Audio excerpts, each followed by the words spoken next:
ቀና በል ብሎ አንገት ስደፋ አቅፎ የያዘ ሰላም ውድ ወዳጆች ሰላም ናችሁ? እኔ ወንድማችሁ ነብይ ዶክተር አዳኒ ነኝ። ዛሬ ለእናንተ መጸለይ ፈልጋለሁ። የሚጸልየው ማለት ነው የሚጸልየው ለሁለት አይነት ሰዎች ነው።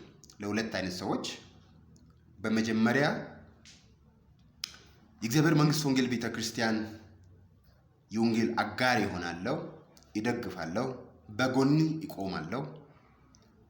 በሚዲያ አማራጮችም እንዲሁም ደግሞ በባይዘዌ ይቺ የእግዚአብሔር መንግስት ወንጌል ቤተክርስቲያን በሚዲያ አማራጮችም እንዲሁም ደግሞ በአደባባይ ወጣው ወንጌልን በመስበክ በጎዳና ወንጌል ስብከቶች እንዲሁም ደግሞ ራቅ ብላ ወደ ገጠር አካባቢ በመሄድ እንዲሁም ደግሞ በጎ አድራጎት ድሆችን በመጠየቅ የተቸገሩትን በማንሳት በሁለንተናዊ አገልግሎት ማለት ነው ሁለንተናዊ አገልግሎት ቤተክርስቲያኒቱ እየተጋች ትገኛለች። ይቺ የእግዚአብሔር መንግስት ኃይል ቤተክርስቲያን ዓለም አቀፋዊ ቤተክርስቲያን ናት።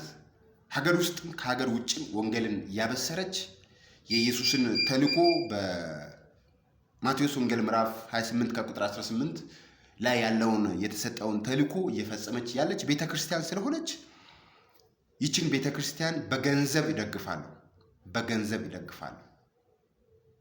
የእግዚአብሔር ሥራ በአንተ ይሰራ። ቤተክርስቲያን ገንዘብን በማጣት አትገደብ። አሁን በዘመን መጨረሻ ላይ ሰይጣን ከመቼውም ጊዜ በላይ የሚሰራበት እንቅስቃሴ እያደረገ ያለበት ወቅት ስለሆነ እኔም እግዚአብሔር በሰጠኝ ራእይ በዚህ አገልግሎት ላይ አገልግሎቱን ሰፋ አድርጌ መስራት ማገልገል ስለሚፈልግ በገንዘባችሁ ይደግፋሉ የምትሉ ሰዎች አሁን ከታች እየሄደ ያለውን ማስታወቂያ ላይ ያለውን ስልክ በመውሰድ እንድትደውሉ በዛ ደግሞ በቤተክርስቲያኒቱ አካውንት የቻላችሁትን ያህል በማስገባት ወንጌልን እንድትደግፉ እንድታገለግሉ ሀገር ውስጥና ከሀገር ውጭ ያላችሁ እህቶችና ወንድሞች ቅዱሳን ደጋግ ኢትዮጵያውያንና ኤርትራውያን ወንጌል ስራ ከኔ ጋር አብራችሁ እንድትሰሩ በጌታ ፍቅር አሳስባችኋለሁ። ለእናንተ መጸለይ እፈልጋለሁ። እውነቴን ነው የሚለው። አሁን እዚህ ጋር ትንቢታዊ አዋጆችን ማወጅ ብቻ ሳይሆን በቋምነት ጊዜን ሰጥቼ ለእናንተ መጸለይ እፈልጋለሁ።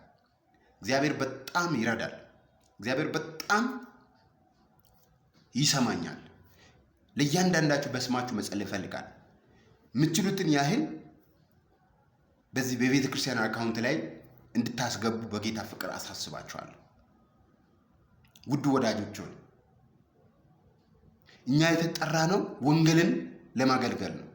ሌላ ዓላማ የለንም። በቃ ለወንጌልና ለወንጌል ነው የተጠራ ነው።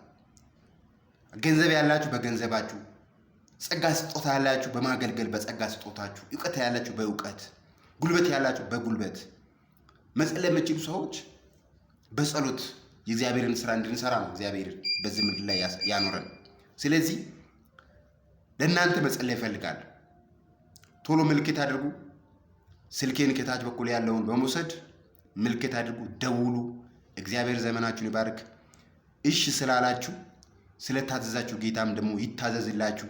ዘመናችሁ ይባረክ። ሻሎም